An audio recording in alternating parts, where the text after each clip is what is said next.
समाधान फाउंडेशन के अखिल भारतीय संयोजिका के रूप में हैं श्रीमती ममता सहगल। मेरठ गाजियाबाद उसौर की रहने वाली हैं। अपने पारिवारिक दायित्व निभाते हुए पूरे देश में इस काम के लिए प्रवास करती हैं। झारखंड के लिए जो संयोजिका हैं श्रीमती सुचिता सिंह, वो मेरे दाईं ओर बैठी हैं। बाकी तो नाना प्रकार के जो संस्थाएं हैं, मुस्लिम राष्ट्रीय मंच है, हिंदू जागरण मंच है, फैंस है, कोई हिमालय परिवार भारत तिब्बत सहयोग मंच है, उनके ऐसे सब कार्यकर्ता भी सुनने के लिए आए हुए हैं और मिलने के लिए। शिवधारी सिंह जी को तो आप सब जानते ही हैं। शिवधारी राम, हाँ, शिवधारी राम आयोग के चेयरमैन हैं। आए हुए थे मिलने के लिए, तो इसलिए कार्यक्रम में भी साथ उपस्थित हैं। इसी तरह से श्रीमती संपत्ति कुशवाहा, ये भी जनसंख्या समाधान फाउंडेशन में पदाधिकारी है।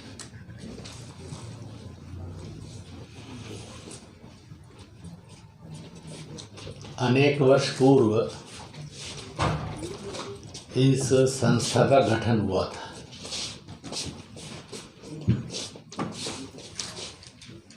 बढ़ती जनसंख्या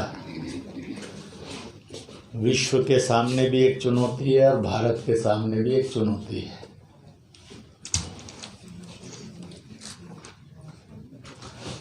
प्रकृति ने जो भी रिसोर्सेज दिए हैं धरती पर, जो पहले थे वो आज भी हैं। 500 लोगों में वितरित हो गई, तो हर एक को वायु घट गई, प्राण वायु, और इसलिए सफोकेशन शुरू हो गए। दूसरी, सबको ऑक्सीजन चाहिए जिंदा रहने के लिए। अब हम 100 लोग ऑक्सीजन ले रहे हैं और कार्बन डाइऑक्साइड छोड़ रहे हैं। जब इसी कमरे में 500 लोग हो गए तो ऑक्सीजन 500 ने लेनी शुरू की, 500 ने कार्बन डाइऑक्साइड छोड़ी, तो ऑक्सीजन हर एक के पास इनटेक कम हो गया, कार्बन डाइऑक्साइड का बाहर विसर्जन ज़्यादा हो गया, इसलिए फिर सफोकेशन बढ़ी। दूसरा कैसा परिणाम होता है, आप किसी भी जाति के हैं, धर्म के हैं, दल के हैं, लिंग के हैं, कोई संकट नहीं, परंतु जितना प्रकाश था, मुझे और आपको 100 संख्या को प्रकाश उपलब्ध था, पर जब 500 हुई तो प्रकाश का वितरण हो गया। हम में से हर एक के पास प्रकाश कम हो गया। इसलिए 100 संख्या में जितना दिख रहा था पढ़ने में, वो धीरे धीरे प्रकाश की उपलब्धता कम हुई, तो हम में से हर एक को एक टेंशन आनी शुरू हो गई, क्योंकि हमारी आँखों के ऊपर दबाव बना, क्योंकि प्रकाश वितरित हो गया और मैं और आपके देखने के सामने अंधकार आना शुरू हो गया। इसलिए आप देखेंगे 1857, फिर उसके बाद 1950-55 और आज लगभग हर एक के सामने एक प्रश्न है कि उसको धुंधला दिखने लगा है। इसलिए चश्मे का प्रमाण ये बहुत बढ़ गया है और मानसिक रूप से, बौद्धिक रूप से तनाव भी बहुत बढ़ गया है। इसी प्रकार से इस कमरे में पानी रखा था, 100 लोग थे, 100 बोतल पानी रखा था। हम वायु में से पानी ले रहे थे, हवा और साथ, तो वायु का पानी भी बट गया 500 लोगों में, और वो 100 बोतल अब 500 को लगी, तो हर एक के पास पानी भी कम हो गया पीने का, इसलिए क्राइसिस खड़ा हो गया। इसी प्रकार से आप देखेंगे, एक किस्म से आप उसको रोजगार मानकर सोचिए। हम 100 लोग थे, 100 के लिए रोजगार था, कुर्सी मिली हुई थी, कापी पेन मिला हुआ था, काम करो। परंतु जैसी 500 संख्या हुई तो कुर्सियां नहीं थी, यानी सर्विसेज उपलब्ध नहीं थी। प्राइवेट भी उतनी नहीं थी, सरकारी भी उतनी नहीं थी, दोनों का अभाव हो गया। फिर जो सुविधाएं चाहिए थी वो सुविधाएं भी 500 में हुई, तो मेरे पास आपके पास अगर 3-3 कॉपी थी तो हम सब के पास 1-1 रह गई, क्योंकि बाकी 2-2 कॉपी 500 के पास चली गई। तो इसलिए रोजगार पर भी असर पड़ा और हम सब की सुविधाओं पर भी उसका असर पड़ा। अपनी वही सुविधाएं मेंटेन करने के लिए या तो हम संघर्ष करेंगे या फिर हम टेंशन में आएंगे, बीमारियां बढ़ेंगी, रोजगार घट जाएंगे। रोजगार तो उतने ही हैं, बड़े हैं, परंतु जनसंख्या तुलना में इतनी बढ़ गई तो बेरोजगारी भी बढ़ गई। हर एक आदमी के पास संपत्ति भी संकट में आने लगी। तो ऐसे में जब स्टेटस मेंटेन करता है तो करप्शन और क्राइम भी बढ़ता चला जाता है। मैंने जैसे भारत का उदाहरण दिया, इसी को आप विश्व पर लागू करिए, और विश्व पर लागू करेंगे तो सन 1400-1500 में दुनिया की जनसंख्या 200 करोड़ थी। आज वो जनसंख्या 750 करोड़ से ऊपर हो गई है। इसलिए आप देखिए, शिक्षा बढ़ी, विकास बढ़ा, परंतु करप्शन और क्राइम भी बढ़ गया, डिसऑनेस्टी भी बढ़ गई, और डिसऑनेस्टी बढ़ने के साथ साथ कॉन्फ्लिक्ट्स बढ़ गए। आप देखिए, आज से 100 साल पहले, 200 साल पहले, 400 साल पहले विद इन सोसाइटी के कॉन्फ्लिक्ट्स और विद इन फैमिली कॉन्फ्लिक्ट्स आज वो बढ़ते चले जा रहे हैं। चश्मे का प्रमाण बढ़ गया है, उसका मेंटल टेंशन, फ्रस्ट्रेशन, डिप्रेशन बढ़ गया है, इसके केसेस बढ़ते जा रहे हैं। उसके पास चीज़ों का अभाव है, इसलिए डिसऑनेस्टी, करप्शन, क्राइम और सिन बढ़ता जा रहा है। आप देखेंगे तो ये सारी है। तो उन समस्याओं के समाधान में जो अनेक बिंदु हैं, उनमें एक महत्वपूर्ण बिंदु है कि कहीं ना कहीं जो कुछ ईश्वर ने, खुदा ने, वाहेगुरु ने, गॉड ने मानव जाति को दिया है प्रकृति के रूप में, वह उसकी तुलना में जो मानव ने नियंत्रित करना है वो उतनी जनसंख्या करे जिसके कारण उसको स्माइल रहे, हैप्पीनेस रहे, पीस रहे, और इस प्रकार का एटमॉस्फेयर पूरे विश्व में और भारत में बने। It is the basic need. इसको ध्यान में रखते हुए और जन जन में इस बात को पहुंचाया जाए, इसलिए वो सभाएं करते हैं। मुझे भी कभी कभी साल के अंदर 5, 10, 15 सभाओं में जाने का अवसर रहता है। मैं जाकर वहाँ के पत्रकारों के बीच में भी इस विषय को इसलिए रखता हूँ क्योंकि पत्रकार किसी भी सच को और अच्छाई को पंख लगाकर उड़ा सकता है, यानी उसकी उड़ान भरने की ताकत है। अपनी लेखनी से इसी बात को वह हजारों हजार, लाखों लाख में पहुंचा सकता है। तो इस समस्या की गंभीरता को और इस समस्या के स्वरूप का exploitation on the name of caste, religion and party and लिंग, सेक्स, ये ना हो।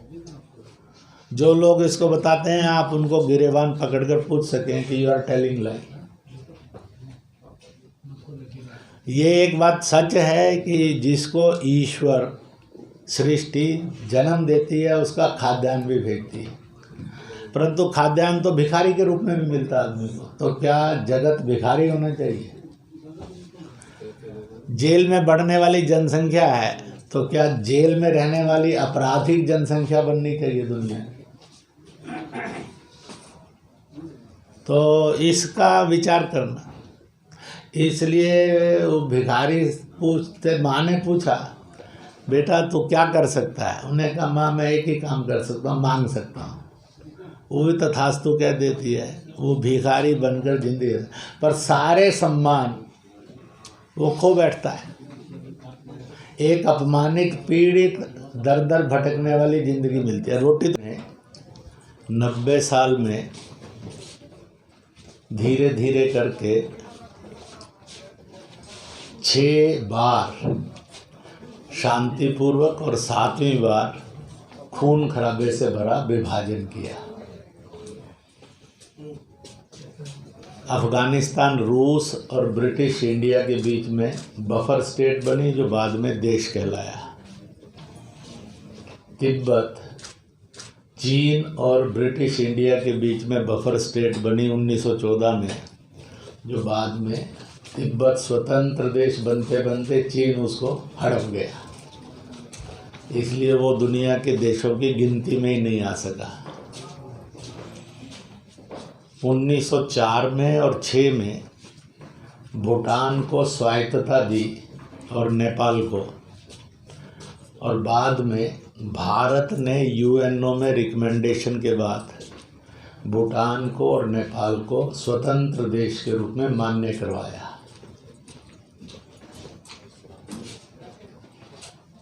उन्नीस 1935 और 37 में म्यांमार और श्रीलंका को स्वतंत्रता दी, और बाद में भारत की आज़ादी के बाद इन दोनों को भी भारत ने प्लीड किया कि इनको स्वतंत्र देश स्वीकार किया जाए, और ये यूएनओ में स्वतंत्र देश बने। सन 47 में उन्होंने भारत का विभाजन किया।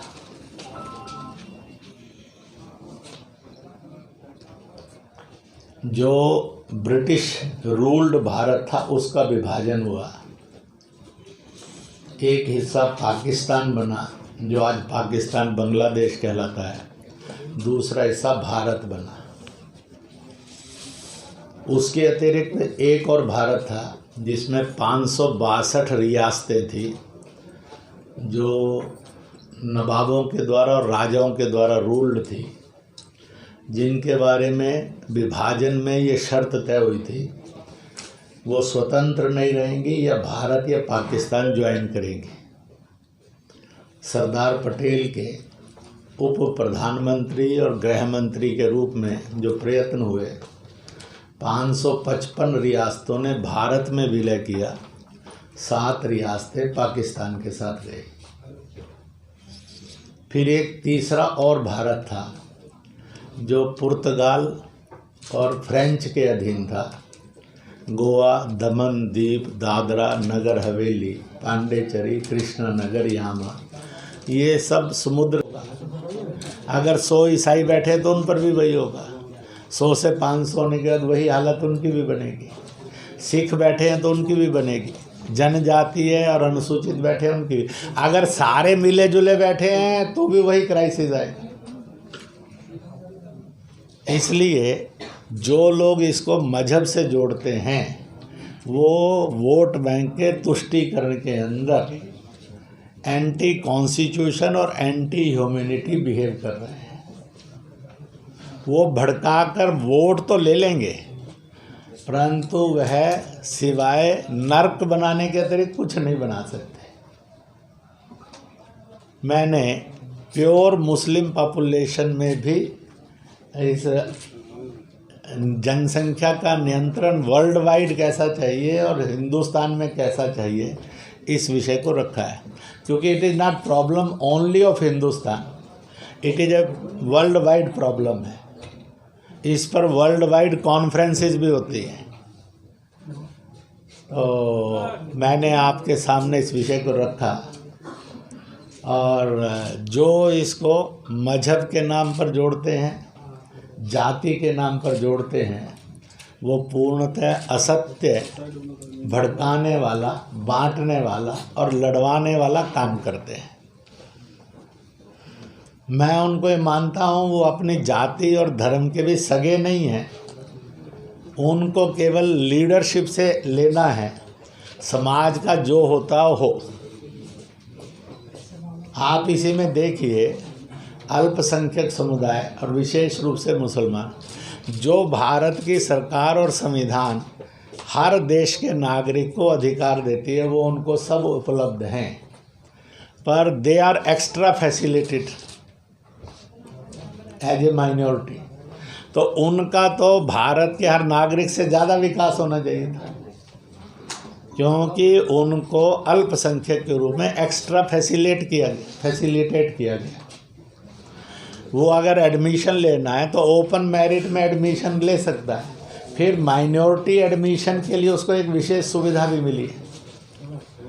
परंतु तो भी वो ये चिल्ला रहा है, और सच्चर कमेटी ने ये कहा कि अभी तक के रूल 50 साल बाद 60 साल बाद तो क्या स्थिति बनेगी। और दुनिया में ऐसे कई देशों की सभ्यताएं खत्म हो गई, कभी यूनान का, रोमन का, मिस्र का, मायन का, बेबीलोनिया का, ऐसी श्रेष्ठ सभ्यताएं थी, वो इतिहास के डस्टबिन में ऐसी चली गई। आज पूरी दुनिया के 780 करोड़ लोगों में एक आदमी ऐसा नहीं मिलता जिसको कहें कि यह यूनानी है, यह रोमन है, ये मायन है, ये बेबीलोनियन है, नहीं है। जबकि सिंधु सभ्यता के लिए कहें तो हम 130 करोड़ साक्षी हैं कि हम उस सभ्यता के नागरिक हैं। परंतु ऐसी सभ्यताएं भी धरती पर हुई। शक, हून, कुषाण, ना आज उनके नाम पर भूमि है, ना उनके नाम पर एक भी आदमी है, जबकि उनका बहुत बड़ा एम्पायर भी था। कहाँ लुप्त हो गए सारे के सारे। इसलिए दुनिया के अंदर भारत ऐसे दुर्गति की तरफ ना जाए, और हर आदमी को न्यूनतम जो पर्यावरण चाहिए, हर आदमी को न्यूनतम जो चीज़ें चाहिए वह उसको ठीक से प्राप्त हों। चाहे वो किसी भी जाति का है, दल का है, सूबे का है, किसी भी भाषा का है, किसी भी लिंग का है, उसको वो सब उपलब्ध हों। इसलिए अनेक समस्याओं में यह एक वैश्विक और भारत की समस्या का रूप मैंने रखा। आप कहेंगे तो मैं उसको तुलनात्मक इंग्लैंड की कैसे ये समस्या है, चीन की कैसे समस्या है, उसके भी आंकड़े हो सकते हैं।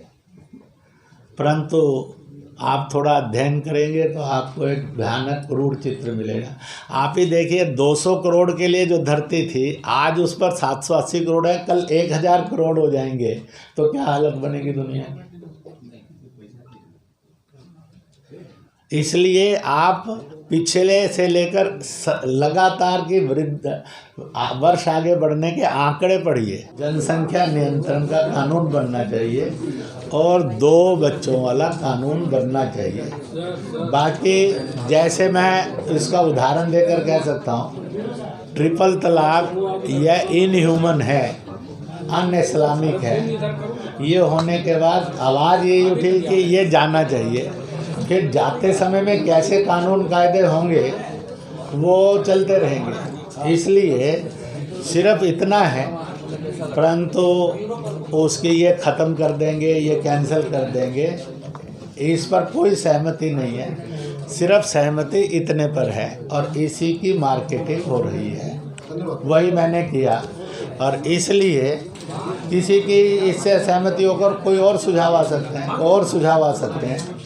परंतु अभी के बाद हमने ये सोचा कि हम सुझावों को हिस्सा नहीं बनाए कानून का, सुझाव आने दें, जनता के लिए खुला छोड़ दें डिबेट, ताकि सब लोगों के सुझाव आएँ और उस सुझावों की मैच्योरिटी में से सुप्रीम कोर्ट फैसला ले, कि सरकार फैसला ले, कि जनता मत प्रकट करे, वो हो। परंतु the minimum and final is कि इस पर कानून बनना चाहिए, 2 संतान का कानून बना हो गई है। तो मैंने मुस्लिम लीडरशिप से प्रश्न किया था, सो कॉल्ड सेकुलरिस्ट जो उनके वोट बैंक के ठेकेदार बनते हैं, उनसे प्रश्न किया, इनको भारत के हर नागरिक को मिलने वाली सारी सुविधाएं और अधिकार उपलब्ध थे, इनको एक्स्ट्रा फैसिलिटेट करने के बाद भी ये दुर्गति क्यों? इसका जिम्मेवार कौन है? इसका मतलब है रूलर्स जिम्मेवार हैं, या फिर जिनको मिला वो समझ नहीं सके और कहीं ना कहीं लूट लिए गए, कहीं भटक गए, जिसके कारण अपनी दुर्गति कर बैठे। नहीं तो दे मस्ट भी, भाई हर एक को 1,000 खर्च करने के लिए मिला, और कुछ लोगों को 1,000 की बजाय 1,300 रुपया खर्च करने को मिला, तो 1,300 वाले के पास सामान ज़्यादा होना चाहिए था 1,000 वाले से। परंतु वो कह रहे हैं कि 1,000 वाला तो प्रगति कर गया, 1,300 वाला पिछड़ गया? इसका उत्तर आज तक सो कॉल्ड वोट बैंक की तुष्टीकरण की नीति पर चलने वाले नेता किसी भी दल के रूप में है, किसी भी मजहब के रूप में है, उनका कोई उत्तर नहीं है। तो इसलिए wrong policies and wrong behaviours इस दुर्दशा का कारण बना है। परंतु सबसे बड़ी बात है कि जो इतनी बड़ी जनसंख्या, अब अगला प्रश्न जो खड़ा होता है, यही जनसंख्या का वृद्धि का रूप रहा तो आखिरकार मैं और आप जब बूढ़े होंगे या बूढ़े होने की तरफ बढ़ रहे हैं तो जनसंख्या 130 से 150 करोड़ उछल जाएगी 15, 20, 25 साल। हम सब मरेंगे तो जो हमारे बच्चे आएंगे और पोते आएंगे उस समय में जनसंख्या और बढ़ जाएगी, तो क्या स्थिति होगी उनकी? वो रोगी होंगे। पूरे भारत के जितने भी हेल्थ सेंटर हैं उन पर वही नारा लिखा हुआ मिलता है, परंतु वो ठीक से नीति में नहीं गया। पर नारा लगाने वाले आज की सरकार नहीं थी, सो कॉल्ड सेकुलरिस्ट थे और वो भटक गए, इसलिए लिखा आज वही है, फोटो भी वही बना हुआ है, परंतु भटकने के कारण वह इस देश को संभालने में असफल हो गए, अक्षम हो गए। समाज को वो चीज़ नहीं दे सके जो उनको देने के लिए कुर्सी दी गई थी। भारत के प्रधानमंत्री ने एक छोटा संकेत दिया था पिछले वर्ष के 15 अगस्त पर 2019 के, छोटा परिवार भी देश सेवा और समाज प्रेम है। टू मेक द एटमॉस्फेयर, उस पर से कुछ लोगों ने चिल्लाना शुरू किया। इस नारे के पीछे की मंशा मजहबों को ख़त्म करने की है, उनकी जनसंख्या को क्रूरता से कुचलने की। उसी समय में दूसरा भी हवा चली कि नहीं, ये सबके लिए कल्याणकारी है। वह रेवरेंट है कि रामलाल है कि रहमुद्दीन है कि राम सिंह है कि रामदास है, वो जनजाति है, अनुसूचित है, सिख है, ईसाई है, मुस्लिम है, सनातनी है, it is for all welfare. तो मैंने थोड़ा समय लेकर आपके सामने इस विषय को इसलिए रखा, आने वाले कल में दोस्तों आप में से हर एक को इसका भुगतान करना है इंडिविजुअली। ना आप बच सकते हैं, ना मैं बच सकता, ना कोई बच सकता है। हम प्रश्नों में बहस कर सकते हैं, परंतु आने वाले संकट से निकल नहीं पाएंगे। निकलना है तो 370-35 से जैसे हमने किया और देश के अंदर एक भी विवाद जन्मने नहीं दिया, और हम आज़ादी के बाद 2 हिस्सों में बंटने वाला संविधान, देश, नागरिकता और झंडा हो गए थे। बड़ी मुश्किल से 65-70 साल बाद 1 nation 1 people 1 constitution 1 flag 1 national song 1 citizenship, कम से कम इतने भारत की तो बन गए। नहीं तो ये भी विवादाग्रस्त थी और विवाद उठते जा रहे थे जगह जगह, उन सब पर रोक लगी। इसलिए इस भारत की अखंडता और एकता हर हालत में बनी रहे। It is a responsibility of every citizen of the nation, of any profession, of any caste, of any creed, of any colour, of any religion, of any party, of any sex.